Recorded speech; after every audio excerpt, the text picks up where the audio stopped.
નમસ્કાર। જે ગુજરાતવાસીઓ છેલ્લા 2-3 દિવસથી સમાચાર સાંભળી રહ્યા હતા કે ગુજરાતના દરિયા કિનારા પર એક મોટું વાવાઝોડું નિર્મિત થઈ રહ્યું છે અને આ વાવાઝોડાના કારણે ગુજરાતભરમાં ભારે વરસાદની આગાહી પણ કરવામાં આવી હતી, પરંતુ આજે સવારે હવામાન નિષ્ણાતોએ જે સમાચાર આપ્યા છે તે રાહતના સમાચાર છે।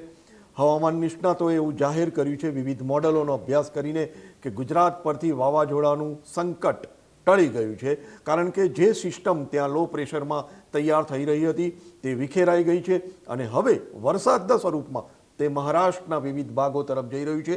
હું આપને અહીંયા વિંડીના માધ્યમથી સમજાવવાનો પ્રયાસ કરીશ કે આ સિસ્ટમ અરબી સમુદ્રમાં અહીંયા છેલ્લા 4 દિવસથી તૈયાર થઈ રહી હતી અને તે ધીમે ધીમે ગુજરાત તરફ આવવાની હતી, પરંતુ આપ જોઈ રહ્યા છો તે પ્રમાણે આ જે સિસ્ટમ છે એ અત્યારે મુંબઈ તરફના ભાગોમાં જઈ રહી છે અને આના કારણે મહારાષ્ટ્રના વિવિધ વિસ્તારોમાં ભારે વરસાદ પડે તેવી સંભાવના હવામાન નિષ્ણાતોએ વ્યક્ત કરી છે। પરંતુ ગુજરાત તરફ જે સિસ્ટમ આવવાની એક શક્યતા હતી અને ગુજરાત થઈ અને પાકિસ્તાનના દરિયા કિનારા તરફ આ સિસ્ટમ જવાની હોવાની એક સંભાવના વ્યક્ત કરાતી હતી તે હવે ટળી ગઈ છે। ગુજરાત પરથી વાવાઝોડાનો ખતરો અને મુંબઈ મહારાષ્ટ્ર તરફથી પણ વાવાઝોડાનો જે ખતરો હતો તે ટળી ગયો છે। ખાલી જે મહારાષ્ટ્ર છે એ મહારાષ્ટ્રમાં ભારે વરસાદ પડી શકે છે, પરંતુ ગુજરાતમાં હવે કોઈ ચાન્સીસ નથી કે વાવાઝોડું ગુજરાતના દરિયા કિનારાને ગમરોળે। આ માટે અમે હવામાન નિષ્ણાત પરેશ ગોસ્વામી સાથે વાત કરી હતી। આવો આપણે સાંભળીએ પરેશભાઈએ શું કહ્યું। છેલ્લા 5-7 દિવસથી અરબ સાગરની અંદર એક સિસ્ટમ બની હતી। આ સિસ્ટમ છે સૌ પ્રથમ સાયક્લોનિક સર્ક્યુલેશન બની, ત્યારબાદ 21 મે 2025 રોજ લો પ્રેશર બની। આજે થોડીક વધારે મજબૂત થઈને એ મજબૂત લો પ્રેશર બની ચૂક્યું છે। જો કે આ સિસ્ટમ છે દરિયાકાંઠાથી ખૂબ નજીક હતી, એટલે એની મૂવમેન્ટ છે એ પણ ખૂબ ધીમી હતી, પણ એક આપણે ડર હતો કે આ સિસ્ટમ છે જો ઉત્તર પશ્ચિમ દિશામાં મૂવમેન્ટ કરે, થોડી પણ આ પશ્ચિમ દિશામાં મૂવમેન્ટ કરે તો એમાં સાયક્લોન બનવાની સંભાવનાઓ હતી, કેમ કે અરબ સાગરની અંદર બીજા પરિબળો છે એ સાયક્લોન બનવા માટે અનુકૂળ હતા, એટલે એક સાયક્લોન બનવાનો ડર હતો।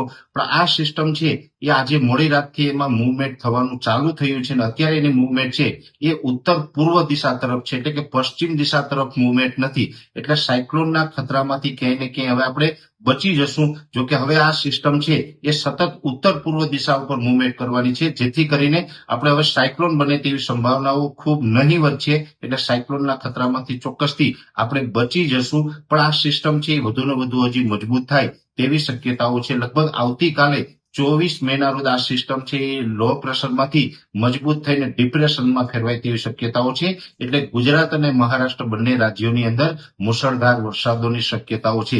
ખાસ કરીને મહારાષ્ટ્રના અનેક ભાગોની અંદર ધોધમાર વરસાદ પડી શકે છે, જેમાં મુંબઈની અંદર અતિ ભારે વરસાદોની પણ સંભાવનાઓ છે અને આપણા ગુજરાતના દક્ષિણ ગુજરાતના તમામ જિલ્લાઓ છે એની અંદર પણ સામાન્ય કરતા વધારે વરસાદ અને અમુક સેક્ટરોની અંદર ભારેથી અતિ ભારે વરસાદ પણ નોંધાય તેવી શક્યતાઓ છે। એ સાથે સૌરાષ્ટ્રના દરિયાઈ કાંઠાના જિલ્લા અને મધ્ય ગુજરાતના જે ખંભાત લાગુ આસપાસ તમામ વિસ્તારો છે, જેમાં આણંદ, નડિયાદ, ખેડા જેવા વિસ્તારમાં પણ હળવાથી મધ્યમ વરસાદો છે એ પડી શકે છે અને ખાસ કરીને સૌરાષ્ટ્રના બોટાદ, ભાવનગર, અમરેલી, ગીર સોમનાથ, જુનાગઢ અને રાજકોટ જેવા વિસ્તારોની અંદર વરસાદની શક્યતાઓ છે। અત્યારે આ સિસ્ટમ છે એ મૂવમેન્ટ કરવાનું ચાલુ થયું છે, એટલે ફાઇનલ થયું છે કે એ સાયક્લોન નથી બનતું, પણ ચોક્કસથી આ એક ડિપ્રેશન છે એ બની રહ્યું છે અને આ ડિપ્રેશન છે એ ગુજરાતના અનેક વિસ્તારોની અંદર વરસાદના રૂપમાં અસર કરશે અને આ વરસાદો છે એ છૂટાછવાયા લગભગ 30 અથવા તો 31 મે સુધી રાજ્યની અંદર જોવા મળે તેવી સંભાવનાઓ છે અને આ વરસાદો જ્યાં પડશે ત્યાં થોડુંક ગાજવીજ અને પવનનું પ્રમાણ પણ જોવા મળી શકે, એટલે ગાજવીજ અને પવન સાથે વરસાદો છે એ આ આખું અઠવાડિયું એટલે કે મે મહિનાની 30 અથવા તો 31 તારીખ સુધી નોંધાય તેવું એક અનુમાન છે। પણ મોટા સમાચાર એ છે કે સાયક્લોનના ખતરામાંથી હવે આપણે બચી જશું, પણ ચોક્કસથી વરસાદો છે ગુજરાતની અંદર નોંધાવાના છે, ગાજવીજ અને પવન સાથે વરસાદ નોંધાય તેવી શક્યતાઓ છે। એટલે હવે આ સિસ્ટમ છે એ સતત ઉત્તર અને ઉત્તર પૂર્વ દિશા તરફ ગતિ કરશે, એટલે દરિયાઈ માર્ગે નથી જતી, ડીપ સી ની અંદર નથી જવાની, જેથી કરીને ખાસ આપણે આ સિસ્ટમ છે એ લો પ્રેશર સુધી પહોંચીને અટકશે, સાયક્લોન સુધી નહીં પહોંચી શકે। જે રીતે પરેશભાઈએ કહ્યું તે રીતે ગુજરાતમાંથી હવે વાવાઝોડાનું સંકટ ટળી ગયું છે। આ અગાઉ અમે આપને સવારે જણાવ્યું હતું વિશાલ પાનસુરિયા એ પણ આ રીતની જ આગાહી કરી હતી કે હવે ગુજરાતમાં વાવાઝોડાનું સંકટ નથી અને જે પ્રમાણે નિયમિત ચોમાસું 10 જૂનની આસપાસ ગુજરાતમાં પ્રવેશ કરે છે તે પ્રમાણે ચોમાસું આવે તેવી પણ સંભાવના છે. નમસ્કાર.